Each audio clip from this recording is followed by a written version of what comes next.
Hello friends, welcome to my YouTube channel Keerthi's vlogs. ఇవాల్టి వీడియోలో ఇంట్లో హెల్దీగా ప్రోటీన్ ప్యాక్డ్ బ్రేక్ఫాస్ట్ రెసిపీ ఎలా తయారు చేయాలో చూద్దాం. ఈ ఒక్క బ్యాటర్ ప్రిపేర్ చేసుకుంటే దోశ, ఇడ్లీ, ఊతప్పం లాంటి బ్రేక్ఫాస్ట్ రెసిపీస్ ఇంట్లో ఈజీగా ప్రిపేర్ చేసుకోవచ్చు. ఈ బ్యాటర్ కోసం మనం ప్రోటీన్ రిచ్ సోయాబీన్స్ని యూజ్ చేస్తున్నాం కాబట్టి ఎక్స్ట్రా న్యూట్రిషియస్తో పాటు టేస్టీగా కూడా ఉంటుంది. వీడియో స్టార్ట్ చేసే ముందు ఒక చిన్న రిక్వెస్ట్ అండి. మీరు నా ఛానల్ని ఫస్ట్ టైం చూస్తున్నట్లయితే నా ఛానల్ని సబ్స్క్రైబ్ చేసుకొని ఈ వీడియోకి ఒక లైక్ ఇవ్వండి. ఇప్పుడైతే ప్రాసెస్ ఎలాగో చూద్దాం.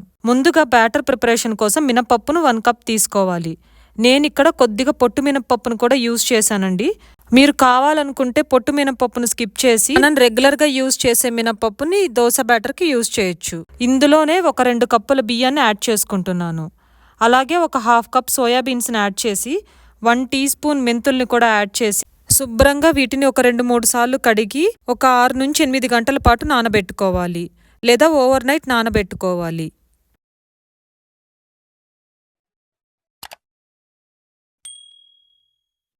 ఒక 8 అవర్స్ తర్వాత మూత తీసి చూస్తే మన సోయాబీన్స్ అలాగే మినపప్పు చక్కగా నానిపోయి ఉంటాయి. ఇప్పుడు వీటిని మిక్సీ పట్టుకోవాలి.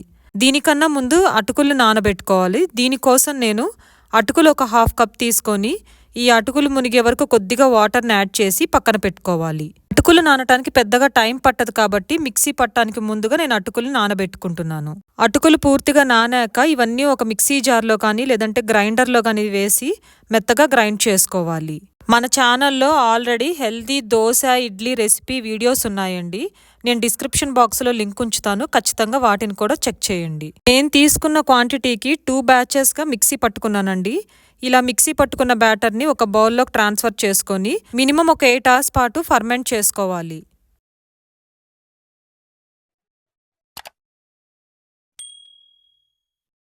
నేనిక్కడ ఓవర్ నైట్ ఫర్మెంట్ చేసుకున్నానండి.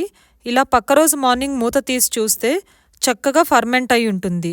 ఇలా బబుల్స్ ఫామ్ అయినట్లయితే చక్కగా ఫర్మెంట్ అయిందని అర్థం. ఈ ఫర్మెంటేషన్ ప్రాసెస్ వలన మన ఇడ్లీ సాఫ్ట్గా, దోశ క్రిస్పీగా, అలాగే ఊతప్పం ఫ్లేవర్ఫుల్గా వస్తాయి.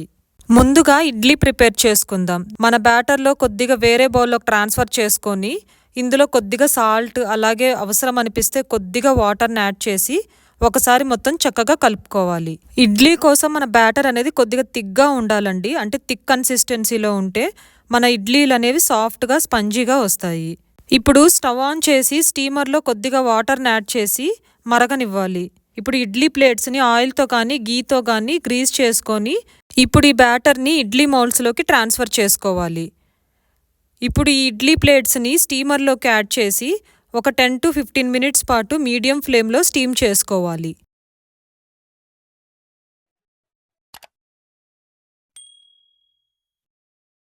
ఈ ఇడ్లీలని స్పూన్ హెల్ప్తో డీమోల్డ్ చేసుకొని ఏదైనా చట్నీతో సర్వ్ చేసుకుంటే మన టేస్టీ ఇడ్లీ రెడీ.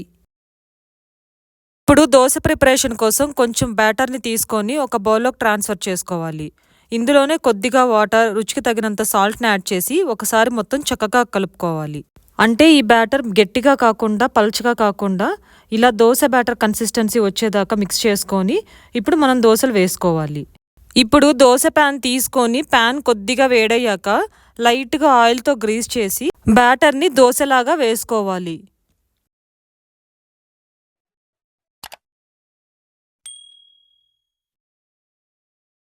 సైడ్స్ కొద్దిగా ఆయిల్ని యాడ్ చేసి గోల్డెన్ బ్రౌన్ కలర్ వచ్చే వరకు చక్కగా కాలనివ్వాలి. ఇప్పుడు రెండో సైడ్కి టర్న్ చేసుకొని చక్కగా రోస్ట్ చేసుకున్నాక ఒక ప్లేట్లోకి ట్రాన్స్ఫర్ చేసుకుంటే మన వేడి క్రిస్పీ దోశ రెడీ. ఇప్పుడు ఊతప్పం ప్రిపరేషన్ కోసం దోశ ప్యాన్ తీసుకొని ప్యాన్ కొద్దిగా వేడయ్యాక ఆయిల్తో లైట్గా గ్రీస్ చేసుకోవాలి. ఇప్పుడు ఇందులో దోశ బ్యాటర్ని యాడ్ చేసుకోవాలి. మామూలుగా మనం దోశ ప్రిపేర్ చేసేటప్పుడు స్ప్రెడ్ చేసుకుంటాం కదండి, సో అలా స్ప్రెడ్ చేయకుండా అలా పోసేసి వదిలేసేయాలి. ఈ బ్యాటర్ని స్ప్రెడ్ చేసుకుంటే మనకి దోశలాగా పల్చగా వస్తుంది, థిక్గా పోసుకుంటే మనకు ఊతప్పం లాగా వస్తుంది. ఇప్పుడు ఈ ఊతప్పం మీద ఉల్లిపాయ ముక్కలు, క్యారెట్ తురుము, కొత్తిమీర సన్నగా కట్ చేసింది యాడ్ చేసి లో ఫ్లేమ్లో ఈ ఊతప్పాన్ని కుక్ చేసుకోవాలి. కొద్దిగా ఆయిల్ని యాడ్ చేసుకొని లిడ్తో క్లోజ్ చేసి మన ఊతప్పాన్ని ప్రిపేర్ చేసుకొని వేరే ప్లేట్లోకి ట్రాన్స్ఫర్ చేసుకొని ఏదైనా చట్నీతో సర్వ్ చేసుకుంటే మన ఊతప్పం రెడీ. మీరు డెఫినెట్గా ట్రై చేసి మీకెలా కుదిరిందో నాతో కమెంట్ రూపంలో తెలియజేయండి. అలాగే ఈ వీడియోని లైక్ చేసి మీ ఫ్రెండ్స్ అండ్ ఫ్యామిలీ మెంబర్స్తో షేర్ చేయండి. నా ఛానల్ కీర్తీస్ వ్లాగ్స్ని సబ్స్క్రైబ్ చేసుకొని పక్కనే ఉన్న బెల్ ఐకాన్ని క్లిక్ చేయడం వలన నేను ఫర్దర్గా పెట్టే వీడియోస్ మిస్ కాకుండా మీకు నోటిఫికేషన్స్ వస్తాయి. మళ్ళీ నెక్స్ట్ వీడియోలో కలుద్దాం.